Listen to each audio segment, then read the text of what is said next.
12 cars arrived without warning, without apology, dropped at the edge of Isaac Marlowe's property like someone had simply run out of room. The woman who ordered it, Charlotte Vane, chief executive of one of the largest automotive distribution groups in the region, never thought twice about the man who signed the receipt. He was a mechanic on a quiet street nobody important had ever driven down. He had grease under his fingernails and a 6-year-old daughter who brought a stuffed bear to work. He was, in her estimation, the last stop before the landfill. 3 months later, his name appeared on every valuation sheet in her boardroom, not as a supplier, not as a vendor, as the only person who had ever told her the truth about what she threw away. If you have ever been dismissed by someone who never bothered to look closely, keep reading. Isaac Marlowe had been up since 5:30. That was not unusual. Since his daughter Mia had started school, his mornings had developed a particular rhythm. Coffee on the workbench. The radio turned low, the rolling door of his garage pulled halfway up, so the cool air could move through the space while the day decided what it wanted to be. He ran a small shop on Eldon Street, a single-level brick building with 2 service bays and a parking strip that could hold maybe 6 cars if nobody was careless with the angles. The sign above the door read, "Marlowe's Garage," in white letters that had faded to the color of old cream. He had never repainted it. He told himself it was because he was busy. The truth was that his wife Grace had been the one who picked that particular shade of white. She had said it looked like something that had been there a long time and intended to stay. He had not touched the sign since the morning of the accident, 3 years before. Mia was 6 now, with 2 braids and a habit of narrating everything she observed. She brought her stuffed bear, Biscuit, to the garage every morning. Biscuit had a left ear that had been torn nearly off during a rough patch in the 2nd year of Mia's life, and Isaac had sewn it back with the same black thread he used for upholstery work. Mia considered this the highest possible credential. She had told her kindergarten teacher that her father could fix anything, and she meant it without any poetry intended. She simply believed it the way children believe things that happen to be true. That morning, she was sitting on her usual stool near the tool cabinet, drawing in a notebook with a green crayon, when she looked up at the 1968 Mustang Isaac was finishing under the lift. "Dad," she said, "that car looks like a grandpa taking a nap." Isaac laughed from somewhere beneath the rear axle. "That's about right. Will it wake up? Give me 20 minutes. She considered this, then returned to her drawing.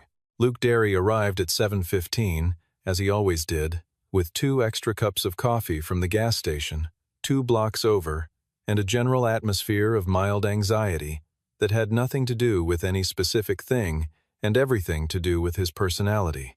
Luke had known Isaac since they were 15, and he was the kind of friend who filled silence with words, the way other people fill silences with music, not because he was nervous, exactly, but because he genuinely could not tell the difference between a comfortable silence and one that needed help. "The Haverford account called again," Luke said, setting a cup on the corner of the workbench. "They want to push the pickup to next Friday. Also, I was looking at the receivables this morning, and I think we need to talk about the Reynolds contract falling through." "I know about the Reynolds contract. It was 40% of our next quarter." "I know, Luke. I'm just saying, I know what you're saying." Isaac rolled out from under the Mustang, sat up on the creeper, and looked at his friend without any particular alarm on his face. "We've had slow quarters before. We do good work. That doesn't change." Luke opened his mouth, then closed it. He looked at Mia, who was now drawing what appeared to be a car with a face, and then he looked back at Isaac. "You're remarkably calm for a man who just lost his biggest contract. Worrying about it won't fix the carburetor." Luke picked up his coffee. "You know, someday I'd like to be present when something actually rattles you." That happened approximately 90 minutes later. The truck was a large flatbed with hydraulic offloading equipment and a driver who climbed out holding a clipboard the way people hold things they want to hand off as quickly as possible. He was not unfriendly, but he was also not interested in conversation. He confirmed Isaac's name, confirmed the address, and presented a transfer order with the Vane Automotive Group letterhead at the top and the words, "Disposal Order Number, VG1204, printed in the subject line. 12 vehicles. Full title transfer. Released from insurance inventory as written-off units. Receiving party assumes all responsibility for processing and disposal." Isaac read the document twice. He looked up at the driver. Nobody called ahead. "They usually don't with disposal lots," the driver said. "You want me to offload or not?" Isaac looked at the flatbed. He could see the first few shapes under the transport strapping the dull glint of chrome that had once been polished, the crumple of bodywork that had been left alone too long, the particular shade of oxidized paint that old cars develop when they have been sitting in conditions nobody monitored. To the driver, to the insurance adjuster who had processed the paperwork, to everyone in the chain that had moved these 12 vehicles from wherever they had been stored, to the back of this truck on this street, they were the end of something. The final administrative step before they stopped being anyone's problem. Isaac stepped closer to the truck. He was quiet for a long moment. Luke had come out of the garage and was standing behind him, reading the transfer order over his shoulder. 12 cars, Luke said, all written off. Isaac did not answer. He had climbed up on the running board of the flatbed and was looking at the first vehicle, a large American muscle car, under a layer of grime so thick that the color underneath was a matter of speculation. He looked at the roofline. He looked at the curve of the rear quarter panel. He stepped back down. "Offload them," he said. Isaac Luke started. "Offload them," he said again, and went to get his flashlight. What followed, over the next 40 minutes, was the kind of inventory that does not look like much from the outside. Isaac walked the line of 12 vehicles as they were placed in the lot, and he did not rush. He ran his hand along a door seam here, crouched to look at a chassis number there, pressed his thumb into a panel to feel for the give that indicates body filler versus original steel. He did not write anything down. He was listening in the particular way that people who have spent enough years with their hands inside machines learn to listen, not with their ears, but with something closer to their intuition, a pattern recognition built from 10,000 hours of contact with metal that was made to last, and metal that was made to look like it would last. Mia had followed him out. She stood at a respectful distance, holding Biscuit, watching her father move from car to car with the expression she reserved for things she found important. When Isaac stopped in front of the 11th vehicle, a low-slung coupe painted in a black so old it had started to read as very dark green, Mia walked up beside him. "Dad," she said, "these cars look sad. Like Biscuit before you fixed his ear. Like they're just waiting for somebody." Isaac looked down at her. "Yeah," he said. "That's about right." He signed the delivery receipt. The truck left. And that evening, after Mia had eaten dinner and fallen asleep with Biscuit tucked under one arm, Isaac pulled on his work light, opened his notebook to a fresh page, and started at the beginning. The first vehicle he cataloged properly was the American muscle car, a 1969 Dodge Charger, its engine compartment empty, but its frame intact. The vehicle identification number was clear and unmodified. He ran it against 3 databases. The Charger had rolled off a production line in late September of 1969, sold to a small racing outfit in Tennessee, transferred through 2 private owners over the following decade, and then disappeared from records in the early 1980s. Someone had removed the engine, but the removal was clean, controlled. The mounting bolts had been turned out evenly. No stripped threads, no forced extraction. Someone had taken the engine on purpose and stored it carefully. He went back to the car and looked inside the trunk. Under the spare tire well, wrapped in an oilcloth that had dried to a kind of cardboard stiffness, were 4 components that matched the original engine block specifications. Someone had not stolen the engine. They had hidden it inside the car. The second vehicle he documented in detail was a 1971 Ferrari Dino 246 GT. The paint was almost entirely gone. What remained clung to the lower panels in pale rust-red patches that looked like old maps. But the chassis was straight. Isaac ran a straight edge along the rocker panels. He checked the firewall for heat distortion. He looked at the floor pans for the ripple patterns that appear in metal that has been through an actual impact. There was nothing. The car had not been in a serious accident. The paint had not burned or bubbled from fire. It had simply been stored somewhere with too much moisture and too little attention, and the surface had surrendered slowly over years while the structure beneath it waited. He photographed the identification plate. He cross-referenced the stamped numbers on the engine block against a registry maintained by a collectors organization based in northern Italy. The numbers matched. This was not a replica. This was one of fewer than 300 Dino 246 GT units built for the North American market, and one of a smaller subset fitted with an interior package specified for a particular American distribution agreement. He sat back on his heels and looked at it for a long time. Then he moved to the 11th vehicle, the black coupe that had made him stop during the initial walkthrough. He had saved it because something about its proportions was not right for what it was claiming to be. The body suggested 1 decade. The structural geometry suggested another. He removed the floor mat on the driver's side and felt along the underside of the sill. His fingers found a metal plate that was not a standard identification tag. It was a small stamped rectangle, factory-fitted by someone who knew exactly what they were marking. He photographed it and typed the alphanumeric string into his laptop. The result came back from a private vehicle history archive that specialized in pre-production and prototype documentation. He read the entry 3 times. He read it a 4th time. He looked around the garage at the 11 other cars, at the empty coffee cup on his workbench, at Mia's green crayon drawing of a car with a smiling face that she had left taped to the wall near the radio. He wrote 2 words in his notebook. Do right.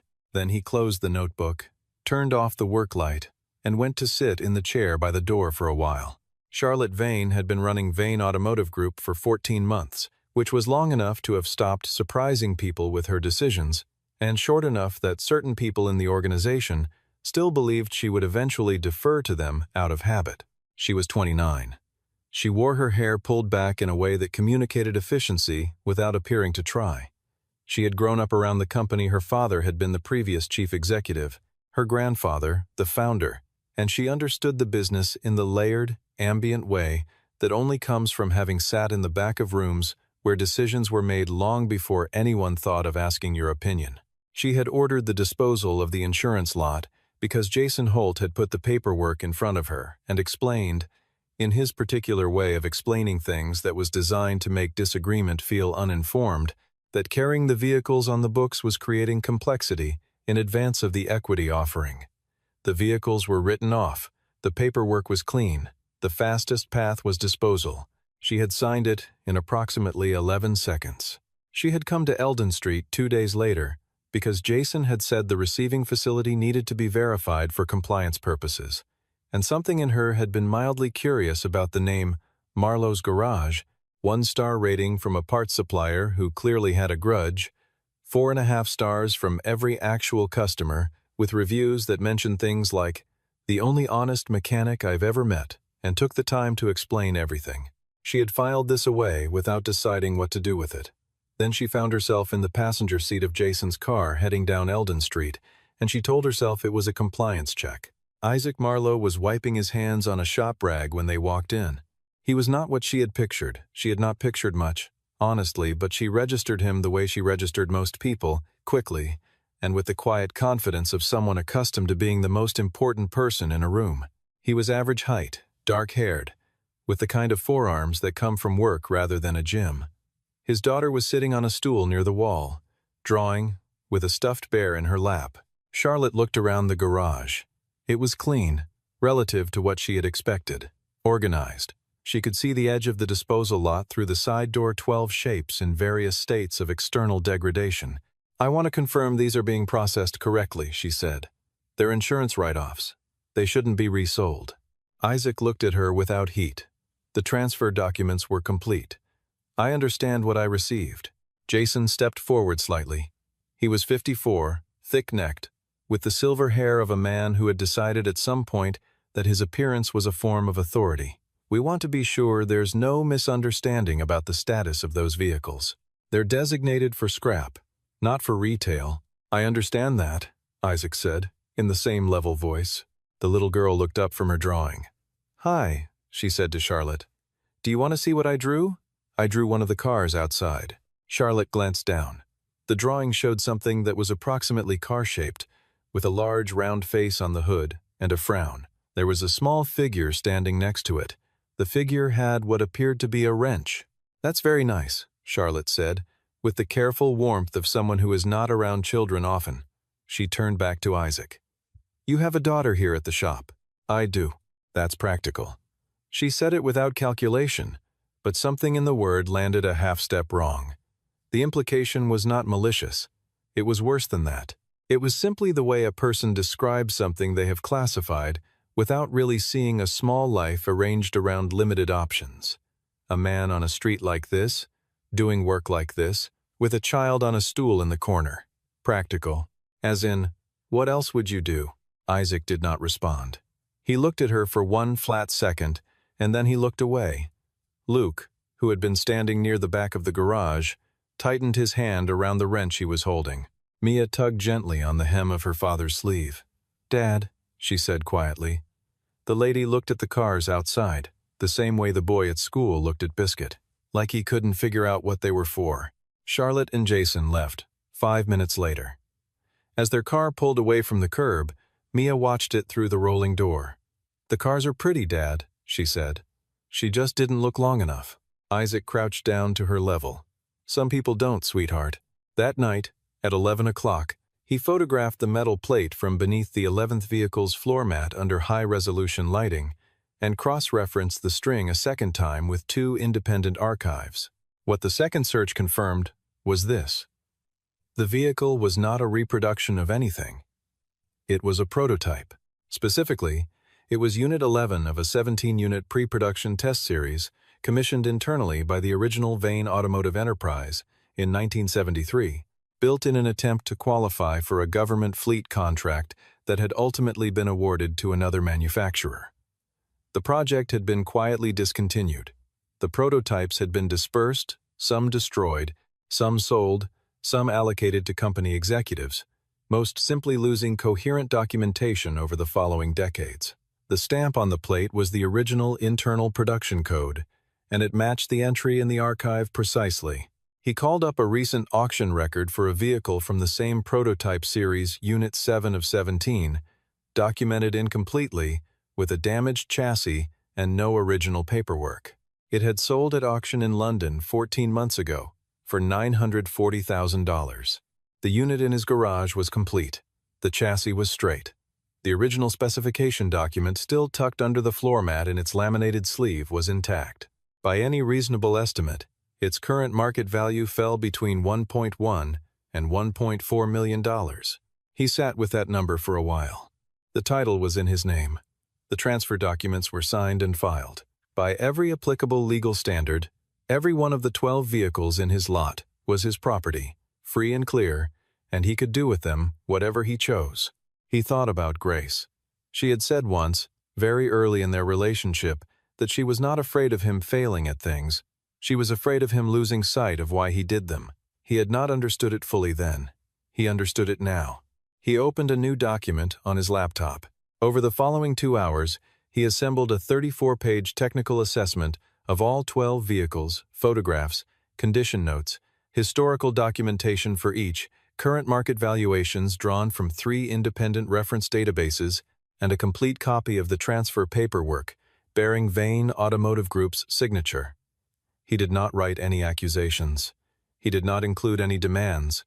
He printed one copy, sealed it in an envelope, and put it in the top drawer of his desk. He did not send it to anyone. Not yet. 3 days passed. On the 4th morning, a car pulled up to Marlowe's garage that did not belong to any of Isaac's regular customers. Jason Holt got out alone. He came in without knocking, looked around the space with the eyes of someone taking inventory, and spoke before Isaac could offer a greeting. "There was an error in the disposal order, Marlowe. We need to recover the full lot." Isaac set down the part he was holding. "The transfer documents were valid. I understand that. But there are assets in that group that weren't supposed to be included." Jason's voice had the careful softness of someone who has decided that a certain kind of gentle pressure is more efficient than open aggression. "We'd like to resolve this quietly. For everybody's benefit, I'm not sure I understand what benefit you're describing." Jason looked at him steadily. "You run a small shop. You have a daughter. You want to keep operating in this area without complications. I think you understand what I'm saying." Isaac looked back at him for a long moment. Then he glanced up, very briefly, at the upper corner of the garage, where a small black camera had been mounted since the spring, an insurance requirement after a tool theft 2 years ago. He looked back at Jason. "You just threatened me," Isaac said, in front of my security camera. I think you understand what I'm saying." Jason's expression shifted not dramatically, but the softness went out of it. He looked up at the camera. He looked back at Isaac. He started toward the door. "We'll be in touch through our legal department," he said. "That's fine," Isaac said. After the car left, Luke leaned against the workbench and exhaled slowly. "I need you to explain to me what is happening." "I'm going to send an email," Isaac said, sitting down at his desk. The email to Charlotte Vane was 4 sentences. He said that he believed there were things related to the disposal order that she should be aware of before any legal process was initiated. He said he would prefer to discuss it directly, without intermediaries. He said he was available at her convenience. He left his number. He sent it at 11:47 in the morning. He did not look at his phone for the rest of the day.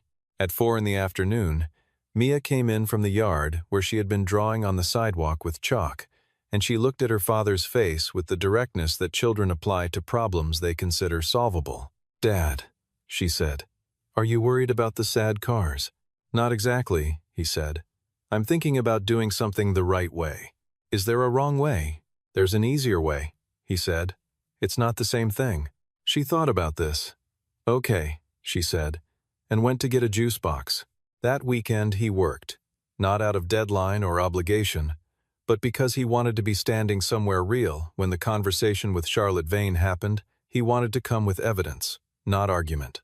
He and Luke put in 40 hours across the weekend, and they finished 3 of the 12 vehicles.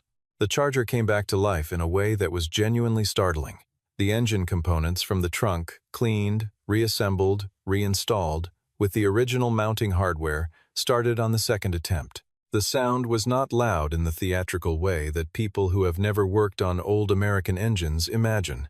It was deep and settled, a vibration that moved through the concrete floor and up through the soles of Isaac's boots, and it lasted for approximately 5 seconds before he shut it off, because Mia had run in from the other room with her hands over her ears and an enormous grin on her face. "It woke up," she said. "It woke up," Isaac said. The Ferrari, he did not mechanically restore. He stabilized it. He cleaned it properly, sealed the exposed metal against further oxidation, and shot it with a primer coat matched to the original color code. It looked, now, like a car waiting to become what it had been, not a finished restoration, but a beginning. The shape underneath was unmistakable. Even Luke, who had never been particularly moved by Italian automotive design, stood in front of it for a long time without saying anything. The prototype he did not touch at all, except to clean it carefully with a dry cloth and position it under the best available light in the far bay. He photographed it again in its current state. He placed the original specification document, still in its laminated sleeve, in the folder with the rest of his documentation. He printed the updated assessment. It ran to 34 pages. He added a 4-page addendum at the back, 3 short paragraphs on a single page, followed by a signature line. His proposal. On Sunday evening, Charlotte Vane replied to his email. 1 line. "Monday morning, 9 o'clock, my office." He arrived at 9 exactly, in a clean button-down and the dark trousers he wore to parent conferences. He had not brought Luke. He was carrying a folder. The Vane Automotive Group occupied floors 18 through 22 of a glass building downtown. The 22nd floor was where Charlotte worked. Her assistant showed him to a conference room with a long table and windows that looked out over the city in a way that was clearly intended to establish something. He sat on the side that faced the windows and waited. Charlotte came in 2 minutes later, poured herself water from the carafe on the table, and sat across from him. She was direct. "You said there are things I should know." He opened the folder and placed it on the table between them. She looked at the first page, a cover sheet with the 12 vehicles listed by make, model, and year. She turned to the second page and began reading. She read without speaking for a long time. Isaac watched her. He watched the moment, somewhere around page 8, when she turned over a photograph of the prototype in the clean light of his garage, and she stopped. She looked at the image. She looked at the specification document photographed beside it, with the VAG production code and the founder's signature in the corner. "Where did you find this?" she said. "Under the floor mat of the 11th vehicle." The laminated sleeve was still attached to the underside of the sill. She looked at the photograph again. "This is She stopped. Unit 11 of 17, Isaac said. The original pre-production test series from 1973. The specification document is original. The chassis is unmodified and structurally sound. The archive documentation is referenced on page 9. Charlotte turned to page 9. She read it. She turned to the valuation section. She read that too. Her expression did not change dramatically. She was too composed for dramatic expressions. But something settled in her face, or perhaps left it. "You've had these since last month," she said. "I identified the unit in the second week." She looked up from the page. "You could have sold them. All of them. The paperwork was valid." "Yes. Why didn't you?" He thought about Mia and Biscuit. He thought about Grace, and the things she used to say that he had only half understood while she was alive to say them. He thought about the 2 words he had written in his notebook, alone in the garage at 2 in the morning with 12 cars and a flashlight. "Because the prototype has your name on it," he said. "Literally. Your family built it. Whatever I might have done with the other 11 that one belonged in your hands." He paused. "And because doing it any other way would have meant becoming something I don't want to be." Charlotte was quiet for a moment. She turned the folder to the last page, the addendum, the 3 paragraphs, the signature line. She began to read. The door to the conference room opened. Jason Holt came in, and his expression when he saw Isaac sitting across from Charlotte was the expression of a man who has walked into a room and found that the situation is considerably further along than he expected. "Charlotte," he said, "I think we should have legal involved before—" "Jason." She did not look up from the page. "Please wait outside. I'm not sure that's—" "Please wait outside." She said it the second time, with the kind of quiet that is more final than raised voices. Jason stood in the doorway for a moment. He looked at Isaac with barely contained resentment, the look of a man who has misjudged where the leverage is and has not yet decided what to do about that. Then he stepped back, and the door closed. Charlotte finished reading the addendum. She set it down. "You're proposing to return Unit 11 voluntarily," she said, "with the condition that it goes into the company's heritage collection. Not to auction, not to a private buyer. You're proposing to retain ownership of the remaining 11 and continue restoration. And you're offering us the first right of purchase on each vehicle at independently verified market value." "Correct. And the third item." She tapped the last paragraph. "A formal restoration contract for the company's legacy asset inventory. 3 years. Scope of work to be defined clearly. Reasonable terms." He met her eyes. "I'm not here to extract anything. I'm here to propose something that works for both of us." Charlotte looked at him for a long moment. The morning light from the windows was behind him, and she was looking at him the way she had not looked at him on Eldon Street. Not past him, not through him, but at him. "Why did Jason come to your garage?" she said. "He told me the disposal order had been an error and asked me to return the vehicles. When I said the paperwork was valid, he suggested that my ability to keep operating in the area depended on my willingness to cooperate." "In front of your camera." "In front of my camera." She was quiet for a moment. Then she said, "I'm sorry about that." 3 words, clean and unornamented. Not a performance, an acknowledgement. Isaac nodded once. "Item 1, she said. "Agreed. Item 2 fair. Item 3, she paused. "I want to talk through the scope in more detail, but before that," she closed the folder and set her hands flat on the table. "You had every legal right to walk away from all of this with more money than most people see in a decade. And you came here instead. I want to understand why." He was quiet for a moment, not because he didn't know the answer, but because he wanted to give her the true one rather than the presentable one. "My daughter asked me if I was going to fix the sad cars," he said. "I told her it depended on whether someone asked the right way." He looked at Charlotte steadily. "You just did." She looked at him for a long moment. Then she did something he had not seen her do in either of their 2 prior interactions. She smiled. Not the brief, managed expression she had turned on Mia in the garage. Something real, and slightly surprised, and briefly undefended. She reached for her notepad. The meeting lasted another 2 hours. 3 months later, Marlowe's garage was still Marlowe's garage. The sign above the door was still the old faded white that Grace had picked, because it looked like something that had been there a long time and intended to stay. The brick was the same brick. The 2 service bays were the same. but the interior had changed in the way things change when the pressure is off and the work can be done properly. A third lift had been installed. A new set of diagnostic equipment occupied the back wall, and 2 additional mechanics worked the morning shifts on a schedule Isaac had built around quality rather than speed. The lot beside the building held 9 vehicles in various stages of restoration. 3 had already left the Charger and 2 others, sold at independently verified market prices, the proceeds split according to the terms of the written agreement. The total from those 3 sales was more than Isaac had earned in the previous 2 years combined. He had not spent any of it yet except to pay down the equipment loan and to fix the roof on the back section of the building, which had been leaking since the previous autumn, and which he had been managing with a tarp and a certain amount of willful denial. On the morning of the formal handover of Unit 11, Charlotte arrived at the garage just after 9. She came without Jason Holt. Jason had submitted his resignation the previous month, at Charlotte's request, following an internal review that had been initiated after certain documentation was reviewed by the company's board. She came with the company's general counsel and the director of its heritage division, a quiet man in his 60s named Arthur, who looked at the prototype in the cleaned and lit third bay and stood without speaking for nearly a full minute.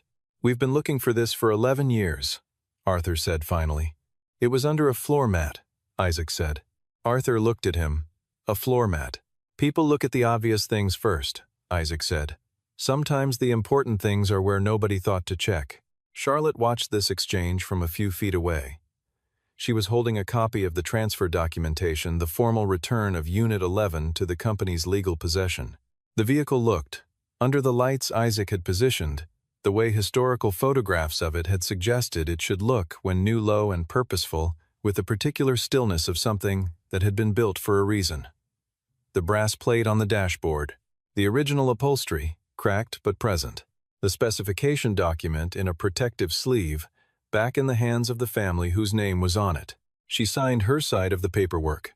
Isaac signed his side. Arthur shook Isaac's hand. The general counsel shook Isaac's hand. Charlotte shook Isaac's hand, and when she did, she held it for a moment, longer than a standard professional handshake, and said, quietly, so that only he could hear, "You could have made this a very different story." "I know," he said. "I won't forget that you didn't." He walked them out to the street and watched the transport vehicle pull away with the prototype secured in the bed. Luke came out of the garage behind him and stood with a coffee cup, watching the same thing. "You feel all right about that?" Luke said. "Yeah. No part of you wishes you'd just—" "No." Luke drank his coffee. "Okay." He thought for a moment. "The Dino's nearly ready." "I know. That one's going to be something." "I know." They went back inside. That evening, Isaac and Mia sat on the back step of the garage after dinner, the way they did in warm weather, with Biscuit between them. Mia was carefully resewing one of Biscuit's jacket buttons, using a needle and the black thread she had asked Isaac to teach her to use the previous weekend. She was slow and precise, the way children are when they are genuinely trying to do something right. "The black car is gone," she said. "Went to a good place," Isaac said. Mia nodded very seriously. The way she nodded at things she had already decided were correct. Good. Things belong where they belong. Isaac looked at his daughter at the particular, complete focus she was giving to the button on the bear's jacket. The same focus she had watched him apply to things ever since she was old enough to watch. He thought about Grace. He thought about the morning the trucks had arrived, and the driver had handed him a clipboard as though the things on that flatbed had already finished being anything. He thought about Charlotte's face when she turned the page and saw the specification document photographed in his garage, in his light, found by his hands. He thought about what it meant to see something clearly. There is a version of this story in which Isaac Marlowe said nothing and sold 12 vehicles and took the money and replaced the sign above the door. Nobody would have known. Nobody would have blamed him. The law was on his side in every direction. But the law and the right thing are not always the same shape, and Isaac had spent enough time working on machines to understand that a thing can be technically functional and fundamentally wrong at the same time. He had made a decision, alone in his garage at 2 in the morning, with 2 words in a notebook and a photograph of a brass plate and his daughter's stuffed bear watching from the windowsill. He had decided that what kind of person he was mattered more than what kind of settlement he could get. What followed the contract, the restorations, the phone calls from Charlotte's office, the morning. When Luke came in with a printed copy of the formalized 3-year agreement and sat down on the floor and laughed with pure relief. None of it was luck. It was the direct result of a man understanding that the value of a thing is not determined by the last person who looked at it. It is determined by the first person who looked at it carefully. Nobody in the industry remembered the exact date the contract was signed. Nobody outside the building had been present when Jason Holt stepped out of a conference room and stood in the hallway with his hands in his pockets while the meeting went on without him. But the people who worked at Marlowe's garage, and the people who brought their cars there, and the people who eventually heard the story through the particular quiet transmission that honest reputations travel by, they knew that there was a mechanic on Eldon Street who had once been handed something extraordinary by people who didn't know what it was, and who had chosen to do the right thing with it, even when no one was watching. That is not the most efficient way to succeed. It is not the fastest, or the most obvious, or the most commonly advised. But it is the way that, at the end of a long day, you can come home and sit on a back step with your daughter and watch her fix a stuffed bear's button and know that what you built is something she can be told about without reservation. Mia finished the button. She held Biscuit up, turned him around once, and nodded. "Good," she said. "Now he won't lose it again." Isaac smiled. He looked at the sky, which was doing the ordinary, irreplaceable thing it does at the end of an ordinary, irreplaceable day. "Yeah," he said. "Now he won't."